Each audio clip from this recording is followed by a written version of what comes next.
I left my heart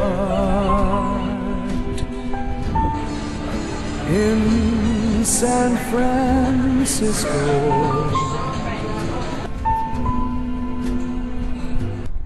Hey guys, this is Tony and welcome to Almost News. For today's economic segment, we're going to be talking about commercial fishing.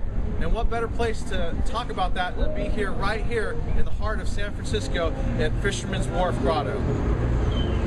Now chances are, if you've been to Fisherman's Grotto on the wharf, then you've definitely probably tried at least one of the delicious seafood delicacies they have. Here you can have crab, you can have lobster, clam chowder, salmon, halibut, any kind of fish, you name it.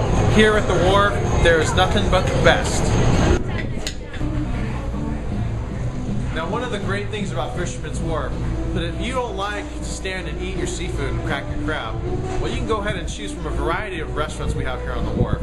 One of the good places is Leoto's, but we also have Skoma's, Pompey's, Fisherman's Grotto. Well, why don't we go ahead inside and take a look. Now, how many years have you been with Leoto's? Since 1954. Wow. So how much is it now? I don't know. I forgot. I don't even count them no more. 57 years or something like that? Yeah, something like that, yeah. My goodness. And you started as a waiter? Yeah, I started as a busboy. A busboy? I was in the United States Army during the Korean War. I went to Korea. I got my discharge in Washington State, Fort Lewis up there. Anyway, they are trying to get me to a list, and they keep saying, you'll never be able to find a job. Things are very bad out there. And I said, I'll take my chances. So I got my discharge, and I come down here 2 days later. Frank Alioto, that guy up there, Frank Alioto, he hired me.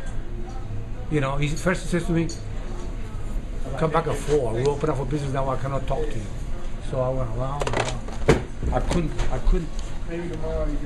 couldn't wait. I said, if I'd known that on time, that was my job. So I came in about half an hour early, then 3:30. And looked at me and says, well, you ready to go to work? I said, I thought you going to interview me. You're going to ask me questions. He says, no, hell no. He says, you're a good-looking young guy, just come out the service. Perfect for us, you know.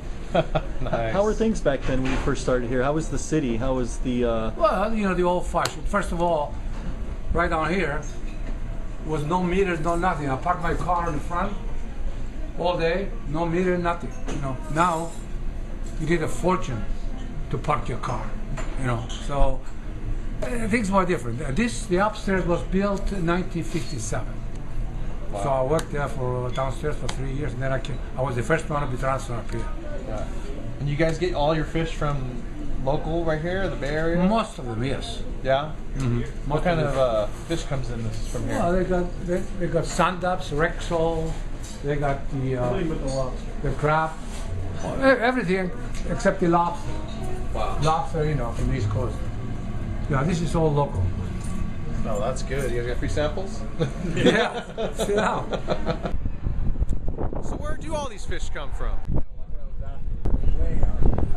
So why don't we go ahead and to see if we can talk to one of our own fishermen here at the grotto and see if he can give us a little background on this whole story. He's been a fisherman now for 22 years, believe it or not, and he's taken us on his boat, show us around, and give us a little idea of what it is to be a fisherman. Yeah, I came here in '74 when I was 24, and me and a girlfriend and a buddy from Morro Bay, and bought a little Monterey right there, and purchased it for $7,000 from a guy named Sam Mercurio. There was a lot of Italian fishermen here, you know, a lot of fishermen here a long time ago, but it was wonderful. Back then you'd just buy a little $35 license, you could fish for anything, salmon, crabs, you know, no permits, no nothing. The price of the fish was good. It was an adventure, you know, and the fuel was down. It wasn't too expensive. So it was just like heaven, especially if you love fishing. I left my heart in San Francisco.